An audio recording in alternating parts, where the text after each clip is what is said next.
Hey everybody, it's been a while. This will be a quick, brief video.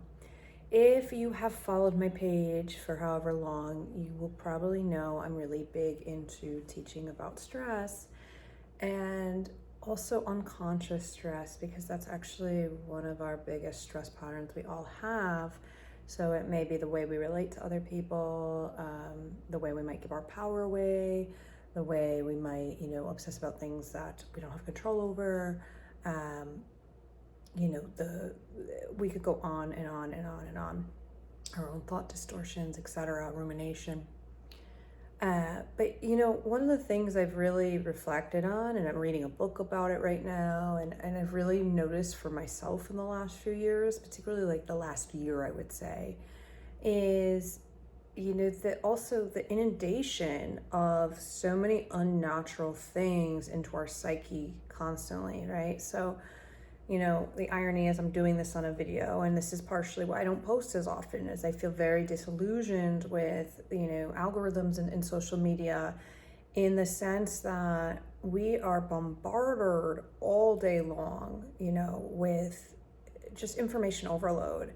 So many different, voices and soapboxes, and it's not just social media, as you might know. It's notifications, it's emails, it's text messages, phone calls, news stories, etc. We might have multiple devices, and this is another form of stress, whether we want to admit it or not. And that's not even necessarily, oh, I don't feel stressed by it. This goes back to my idea of what unconscious stress is that, it is not natural to be fed this much information all day long. To be constantly notified all day long, to be looking at a phone all day long, or down, or, on a screen, to hear so many different opinions, every 5 minutes, because you want to think about, like, if you were out in the real world, would that actually be happening? And I think that's one of the things that has been really mind-blowing, over the last few years. I see something get posted, and I'll take a look at the comment section, and it's just unbelievable the way people will speak to each other that they would never do in real life. If that was reality, that would be happening, every time you went to the grocery store, the bank, the pharmacy, to a park, etc. And, that's a lot of constant inundation, and it's a lot of stress, even if you choose to have a healthy relationship of, I'll let it go, I won't take this on, etc., etc. And so I think these are the things to be mindful of. I think sometimes we beat ourselves up for feeling stressed out, and we're not even aware of the ways we are being, inundated in a lot of unconscious manners. And, how you want to work with that is really your choice, right? I'm not going to give anybody a checklist of what they should do, but I know, like, I've started implementing, put the phone down, for Friday and Saturday, whatever it may be, right? Or I use like app blockers at night now. I'm not always the best with adhering to it, but like I try to put things in place. I'll put the phone on do not disturb for a bit.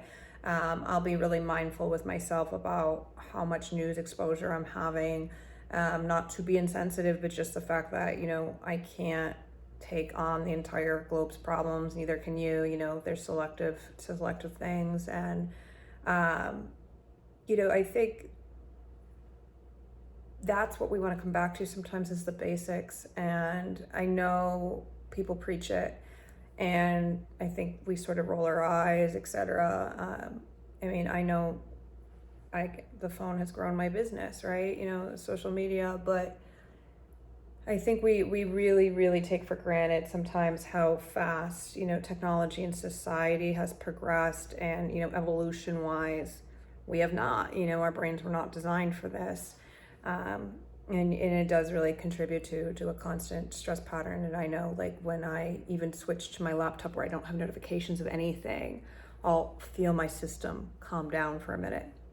Or, I'll read a book and I'll feel like I've like gone on a retreat, basically, and I'll put the phone down in the waiting room and read a book instead. So these are things, they can be little changes, and it's definitely something for you to reflect on and get honest with yourself too. It's very easy to say, no, that doesn't affect me, but you'd be really surprised if you try a little experiment of sort of, quote unquote, I don't love that word, but detoxing from it. All right, let me know if this resonates, and I'll see you guys soon.